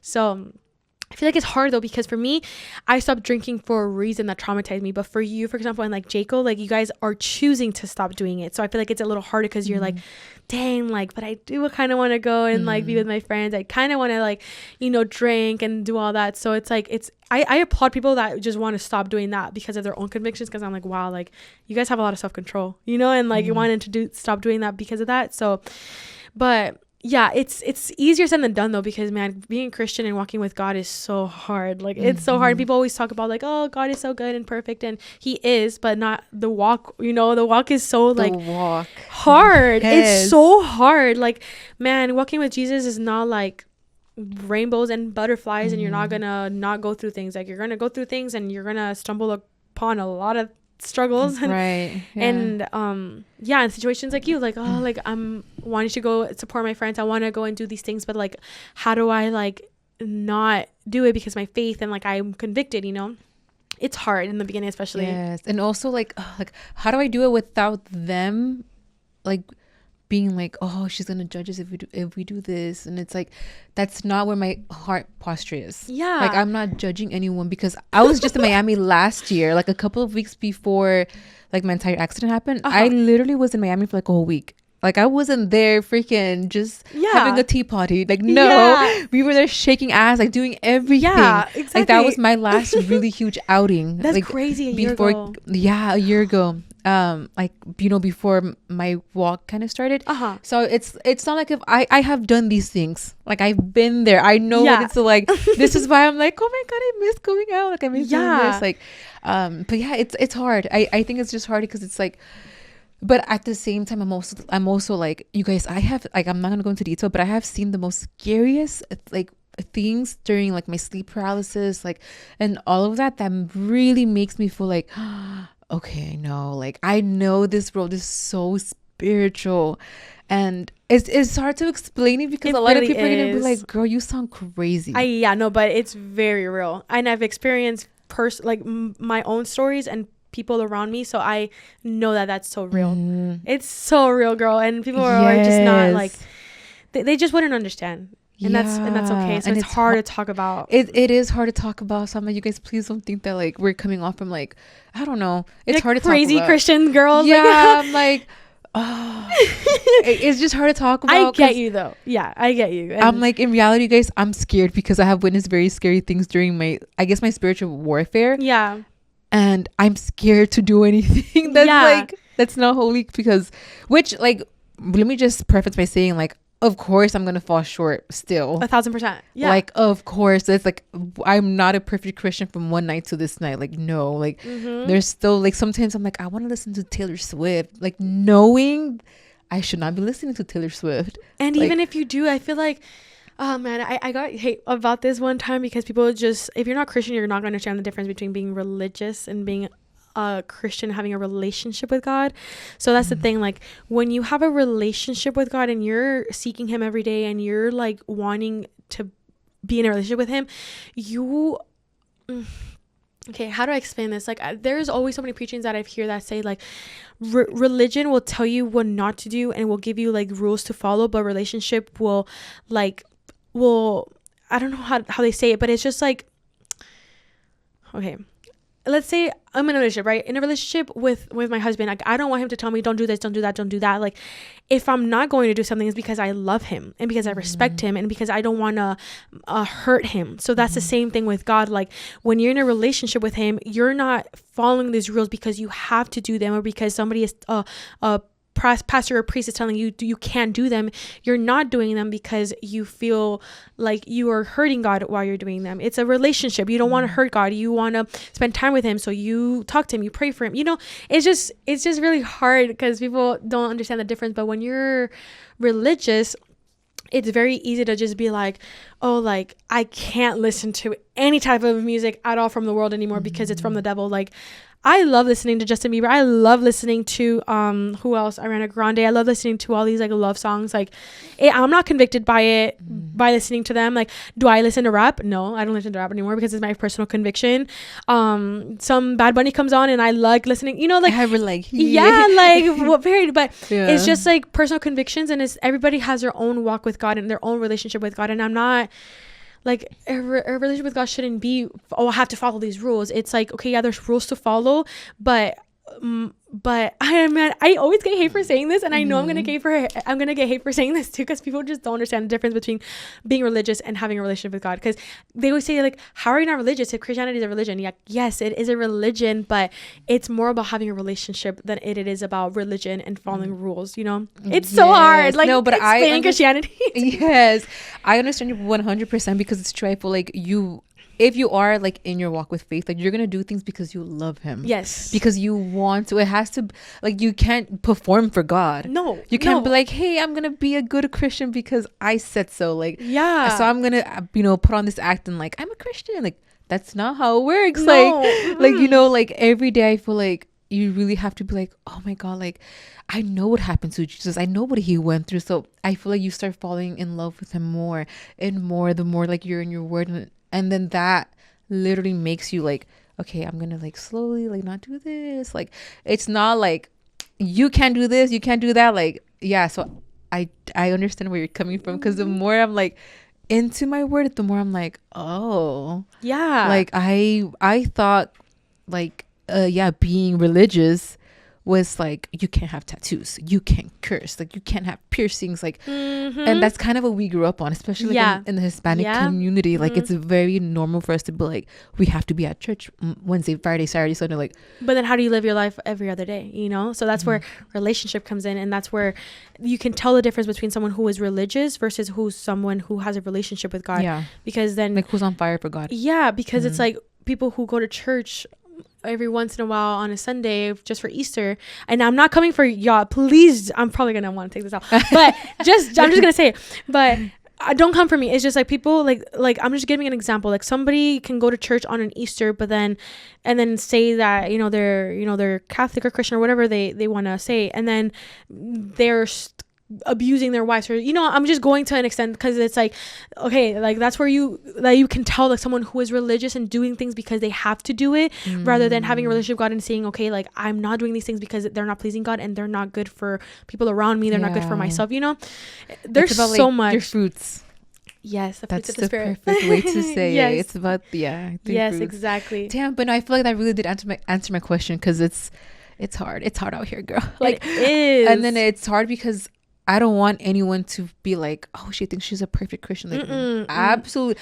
I just cursed out my baby daddy yesterday. But it's like, you like, and I'm saying this because it, you know, we're still gonna fall short. Like, I am not a perfect person. Like, neither am I. And we don't claim to be. It's just, I think that's the beauty of it, because we are learning ourselves. We're getting to know God, and we are learning like, oh, like this is how he was. And exactly. I think the message, at least the message that I'm receiving from him recently, is just like, okay, I want to be like you. Like, I want to marry you. I want to represent you as much as I can. Exactly. But I still have to get to know him. Yeah. And I think that's where I'm currently, like, that's where I'm so at right now, where I'm like, I'm just getting to know him. I'm just getting to know what he liked, and, you know, how he was, what he did, like the miracles. And so it's that's so beautiful, and I'm really happy for you. Oh, thank you so much. That's why I was so excited to have you on, because I'm like, oh, I know she's been in her faith, and you've been one of the very few like influencers to even come out and say that. And I do remember seeing how much people did have a lot to say with anything that you did. But it's crazy, because to me, I'm just like, she loves Jesus. Like, why is Jesus so controversial? Like, I don't get it. Like, and then whenever we were talking about earlier, like about like a cita, and like, you know, my incident and like being mean and stuff, like I was never perfect, and at that time I was never really close to God either. And like now, as I've matured and grown, like obviously I'm like, wow, like why did I even do those type of things, you know? And so it's a walk. Like one day you'll be like, oh, I want to read my Bible, and then like another day you're like, I don't want to do this. Like 100%. So it's like, it's just about growing though, and like changing, and like, you know, evolving, and that's what it is. But as soon as you say you're Christian, everybody's like, oh, she's Christian, but like she did this like last year, and I'm like, I'm not the same person I was yesterday. So please don't bring up a last year vow, 2 years vow, you know, like people always do that to me, and I'm like, I'm not the same person. Oh, but no, I think that I don't know, it's beautiful. I just feel like it's a beautiful thing to, I guess, experience, like getting to know him. And just speaking about him, because I would never in a million years think that I would be sitting here talking about Jesus that's crazy on my podcast. Like, I should be out at the club right now. No, but it's, I don't know, it's interesting. And I think that seeing your seasons is so like beautiful to watch, because I feel like I've been following you for so long. I feel like we've been internet friends for so long. And I've got to witness all of your seasons, like your faith, and then now your motherhood and your marriage. Like, how is married life going for you and Jaco? Man, it's been such a blessing. It really, like the Bible talks about, like when you have a wife, like, you know, you get like I forgot the exact same thing, but you get like reward or something like that it talks about. And it as much as it's been so true for him, it's been so true for me, because man, as soon as we got married, we were like even closer, like together. But obviously the enemy is gonna attack you no matter what. Like, we're, especially in a marriage, girl, and I've learned that he is mad. So there's been times where we're like, wow, like what is going on, like in our life, like the house situation with our mold, you know, like our baby getting sick, like me getting sick, like there's so many things happening, but you know, because our firm foundation is God, like we always, like, you know, just have our faith in God and just know that everything is gonna be okay. But yeah, like our marriage, being married is so fun. I always tell everybody, I'm like, man, y'all should get married because it's so fun. Like you're with your best friend 24/7. You're married. Like you're like, I don't know. I love it. I love being married and obviously being married to the right person too, because that's another thing. Choose your spouses. What is it? Smart. Or I'm like, take it from me. Yes, because it's so important. But yeah, married life has been amazing. We've been married for 2 years and like 5 months. So we're like babies in like married life, but it's been so great so far. Obviously we've had disagreements like every couple does, but we're definitely not toxic at all anymore. Like we communicate, we don't fight or yell or do anything crazy, but it's been the best thing ever. And I'm just grateful that we went through the toxic stage, because now we can enjoy our marriage. And the reason why we wanted to get married was because we were finally healed and, you know, we were okay. And then motherhood has been amazing. Like my baby is everything to me. Like he is an angel on earth. He is like the best thing ever. Every single time I look at him, I want to cry, because I'm like, I made you. Like Jaco and I made that baby, and he's ours. Like it's crazy what motherhood does to you, and like just your mentality. Like it changes completely. Like I'm my own person and stuff now, but like my life is also for this little baby, you know? And so it's crazy. It's just this crazy mind-bending thing that every day I'm like, wow, like I gave birth to this little thing. And I'm like, wait, I don't even remember a lot of my birth too. Like it's just so like weird and hazy, and like I don't know if it's happened to you, but it's happened to me, because I'm like, I don't even remember his newborn stage. Like what? I see pictures, but I don't remember what that was or what I was doing. But it's been so great. Is there any behind the scenes chaos that happened at your wedding that never made it online? Yes. So I don't know if I ever talked about it, but oh my gosh, our entrance for after we got married, so before the reception, we had an entrance like planned, and something happened with the speakers and like the DJ or something, and like the wedding planner wasn't communicating with something. I don't know what happened, but our entrances got delayed so long that like we made our guests wait so long, to eat. It was a disaster. And then the speakers blew out for whenever Jaco and I had our first dance, and it was so sad, because it was like right at the end, but it was like we couldn't finish our dance, and we were so sad because we practiced it for so long. So that happened. And then the speeches, since the speakers were kind of like the mics, yes, like you couldn't hear what they were saying. Like Ray and Valeria, like they were their siblings and our maid of honor and best man, you couldn't hear them at all. So everybody was there like this. I heard them because I was closer, like they were right there, but nobody else was able to hear them, and it was a disaster. But the ceremony was beautiful. The party after, like the dance floor was nice and fun, and we got to take pictures of everybody, but that was a disaster. That was the disaster part. I don't even know we've talked about it, but we went through it. And I do want to go back to your birth story, because that video went viral. Yes. How was your entire birth? I was literally just applaud, because I was just like, it was very emotional watching that. Oh, thank you. It was so hard.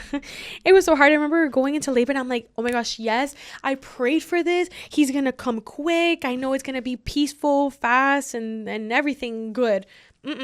God had different plans, and he made it the complete opposite. He made it very kind of chaotic, very long, and and I feel like it was just what people needed though, like in me, like my husband and myself, because I feel like people online are able to like relate and like obviously see like a different side of birth too. Like it's not always like very quick and fast and easy, like getting to the hospital and it just happening, or I don't know. I feel like it just gave people a different perspective. And like what I like to say too is that it gave people like, I guess, more faith, because throughout the whole thing, like you can see how we were kind of like still having faith in God, and it got to a moment where I lost faith and I was like, man, like God, like why are you putting me through this? Like Jaco too was like, God, like why aren't you listening to my prayers right now? Like, and so it's just like a testament of like God is there no matter what, even if you don't feel like he is there. And yeah, 51 hours craziness, and I'm just grateful that I have the husband that I have, because he was the best support person that I could have there. My mom and my dad and my sister were there too, and I feel bad because I feel like I traumatized them because they couldn't do anything for me. You know, Jacob was the one helping me because he was the one that I wanted to help because he was already practicing with me. But my mom and my dad and my sister, they were like just crying at one point. They were like, "Oh my gosh, what is going on? Like she needs to give birth," and I couldn't. I got a fever, got rushed to the hospital.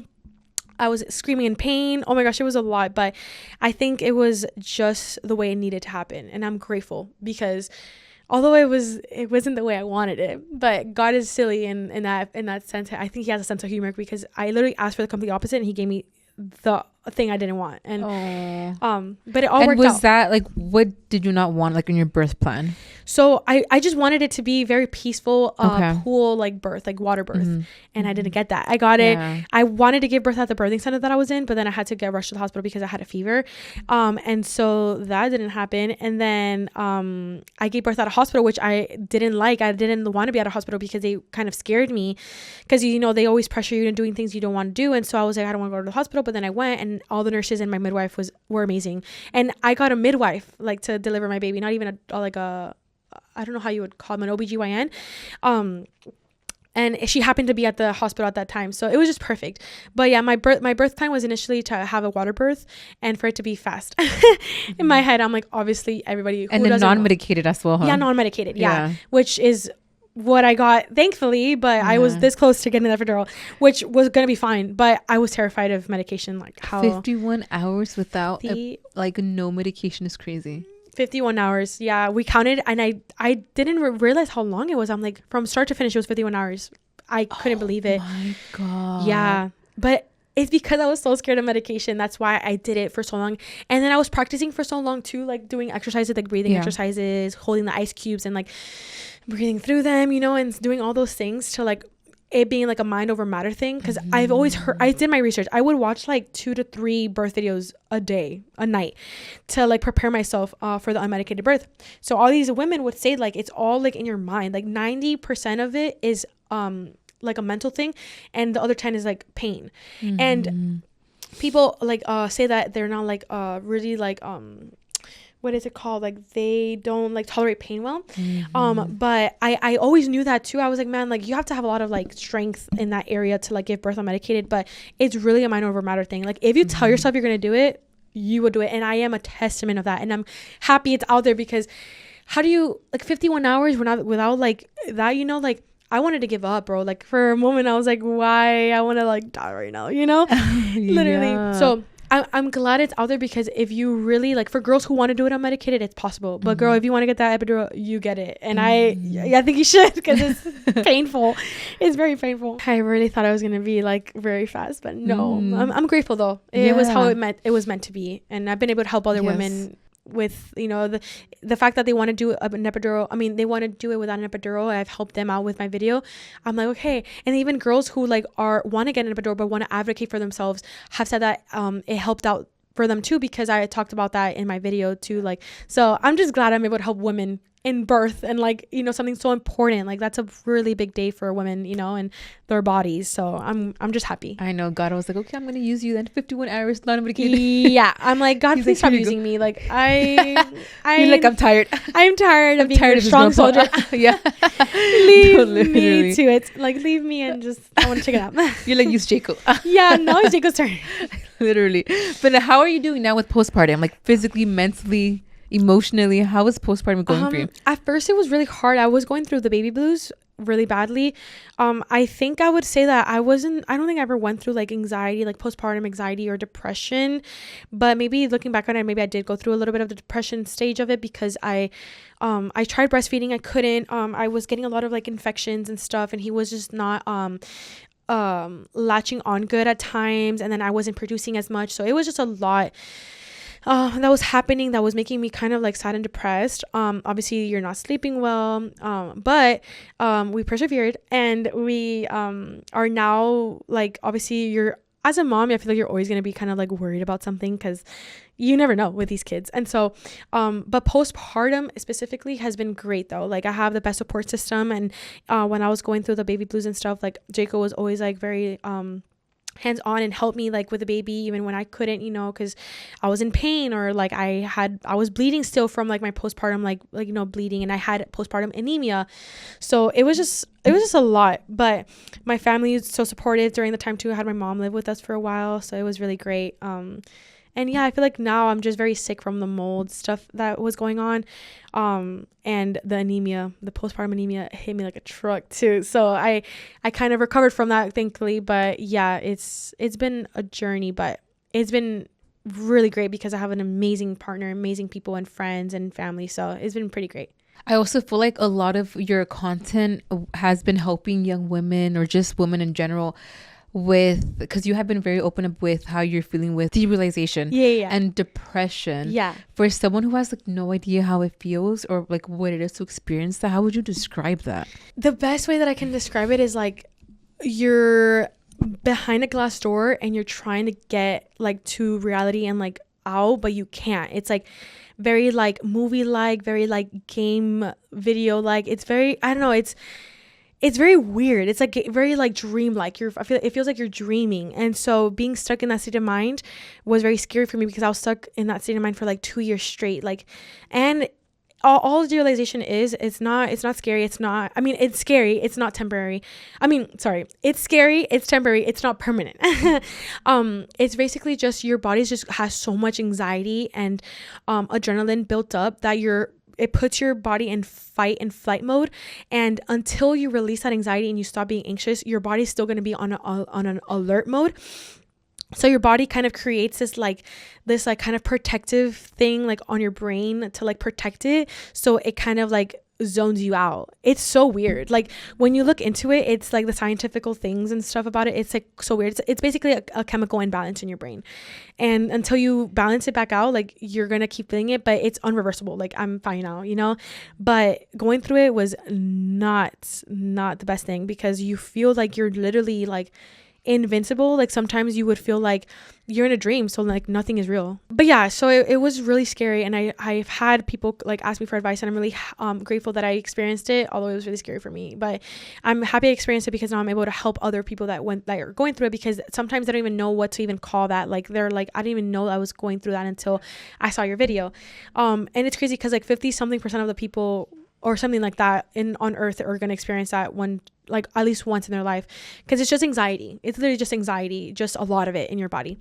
So that's the best way that I can describe it to somebody who doesn't know about it. Do you have any like grounding tools or maybe routines that help you kind of just get over it? I know this is so silly and like easier said than done, but like just not think about it. Like if you're feeling like you're in like an episode, or you're constantly living in that derealization like state of mind, you're gonna have to just ignore it. And it's so hard because you want to not ignore it because it's scary. Like you don't feel real. Like you literally like touch yourself and you don't even feel anything. Like it's so crazy.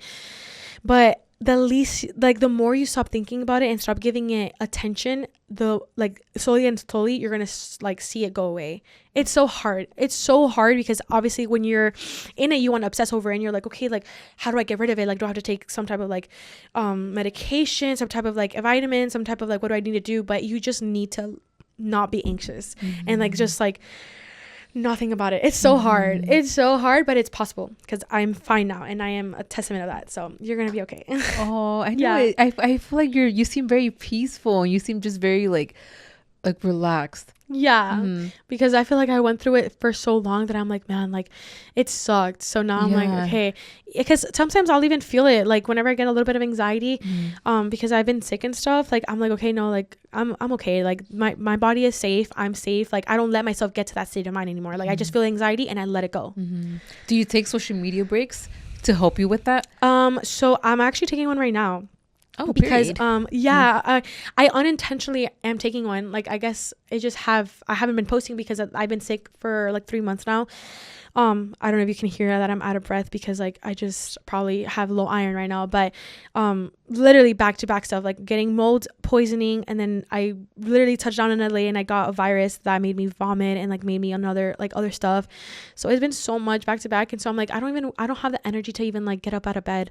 Sometimes obviously I had to like, you know, be a wife and a mom, but like to post, like I feel like it's so much energy that it takes out of me, and so I've been taking a break. I've just been posting like my promos, obviously, because that's how I make money, but I just haven't been wanting to post lately. But I think social media breaks are so like needed at times, especially when you're going through so much. I feel like you just have like, okay, like I can breathe, like I can just take a break from like all this and like focus on like my mental health or physical health or whatever you're going through. And that's what I am doing right now.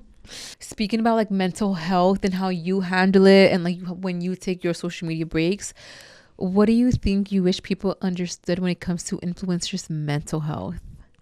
Man, I feel like I feel like I've said this so much throughout the podcast, but I feel like people really see influencers as something like not real. Like I feel like they see us as like robots or something. But man, it's so important to talk about these things as influencers to help other influencers, because we be going through it. Like there's a lot of your favorite content creators that like go through it and they just don't talk about it because they get made fun of, or they are just not taken seriously, because it's like, oh, like you have everything though. Like I wish I had your life, but it's like, it's because I'm a Christian, I'm gonna say this, but literally nothing in this world is gonna fulfill you the way Jesus does.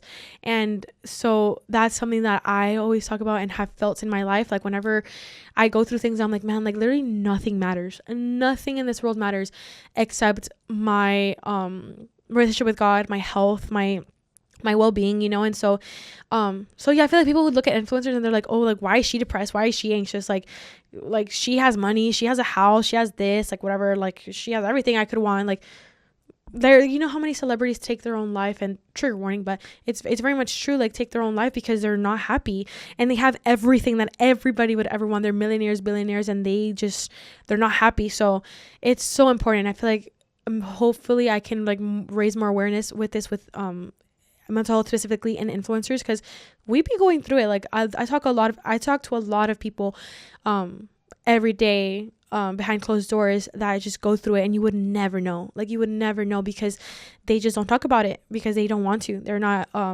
comfortable talking about it because people are just mean, and it sucks. But yeah, it's something that is so important and should be talked about more, to be honest. And it's that's so true. Yeah, like I never really thought about that, but yeah, like you talk to a person and they're like, yeah, I've been depressed my whole life, and I'm like, wow, I didn't even know. Like, you know, so and then social media adds onto it, because then you're getting hate, you're getting all this pressure, you're getting all this like background noise, all on top of this fact that you're already going through a lot, you know. So yeah, I know, but yeah, you guys, we are super close to wrapping up. I know we have been I feel like we went off topic a little bit, but I love it. Yes, we just wanted to, like, this is exactly what I wanted. I just wanted to sit down with Valentina and just pick your brain, because I admire everything that you do with like your faith, with you being a mom and with you being a wife. I think it's so inspiring to witness. That's why I'm like, I'm so happy I got to actually sit down and talk to you. But I do want to wrap up with just like some fun little questions. Like, for example, like what would you tell your 21-year-old self now looking back? I would tell her that everything was going to be okay. That's the time where Jacob and I were very toxic. So I would say like we made it through. We are very happy. We're very healthy. Thank God. And to know that you're going to be okay mentally, you're going to come out of everything that you're going through stronger, and that everything that you thought you could do, you did. And it's crazy to say, because I accomplished a lot that I wanted to do when I was that age. I've already experienced it and accomplished it. So it's crazy, like what a few years can do. So that's what I would do. And to close off, what is next for Miss Valentina? Like, what do you dream your soft girl life to be like? Your mommy life, your business life? Yes. So I think what's next for me is I'm going to be dropping a brand soon. It's not going to be merch. It's going to be a brand, and it's been in the works since 2019. I've had this idea for a very long time, and I feel like God is finally like kind of opening up the doors for me to finally do it, because Jacob has his brand Matthew 6, and I've learned a lot from him and how he does things, how he, you know, he has his people helping him and stuff. So a clothing brand is coming very soon, hopefully. I'm not going to promise anything because it's not in the works yet, but for sure next year. I will promise that. I'm gonna probably dance more. I want to get more back into dancing and just like finding myself more in that area, because man, dance was my life, like my whole life. And so obviously I became a mom and I stopped dancing, and not because I became a mom. I stopped dancing when I got into TikTok, actually, because I was only like doing like little TikTok dances, but now like going to dance class. So I feel like I want to get back into that and just like do like just grow my brand more, help people out more with like mental health. And now with like this mold situation, now I'm, I know stuff about mold, I don't know, like I just want to be able to help more people. And I had a podcast about mental health. Maybe I'm gonna start it back up again to help others dealing with mental health struggles. And yeah, who knows what else? Maybe another baby. Well, for sure another baby. I just don't know when, but other babies. Or maybe like hosting Bible study groups. That'd be fun. About that. Yes. Yes, I thought about that, but I'm like, oh, like who would even come? Like, but now I know you would, and I have other friends that I know for sure. So maybe we can do it, even if it's virtual, because obviously you're here. So unless I move to Cali, but who knows? Oh yeah, we shall wait to see. I don't even think we mentioned this on the podcast, but Valentina's currently going through like this mold situation, and I know you briefly shared it online. Yes, so bad. And then right now you guys are not even living at your house, right? No, we're living with some friends. Thank God for friends. And we're grateful for them. But yeah, we don't have a house to go back to when we go back. But it's okay. We're just trusting. Excuse me. Okay. We're just trusting God. And it made us realize, I think, like we feel like our chapter in Houston is closing. It's coming to an end. And God wants us to maybe come back to Cali. I don't know about a LA, area, but maybe California. So we'll see. Yeah, that would be so nice. I know we love California, so we'll see. Yes, hopefully you guys do. Maybe we could host Bible study groups together with Leslie in person. Yes, I know. That would be beautiful. That would be really good. I know. Maybe we can start like with a group chat or something, and then like I come and live and we do it together all the time in person. Hopefully you guys do end up moving to Cali. I know. I'm praying. We're praying. We're gonna go wherever God wants us to go, but we feel like Houston is like. That's it. I'm like, God, please send them here. Yes, please. Send them over here. Yes, please. But that is so beautiful. I'm so happy that you came and you sat down and we talked about like, your upcoming and all of that, what we briefly did. And then you shared about like all of your past, like, drama, I guess you want to call it. I don't know what small little drama. Yeah. And then your present life, your faith, your motherhood, your marriage life. We went through all of that.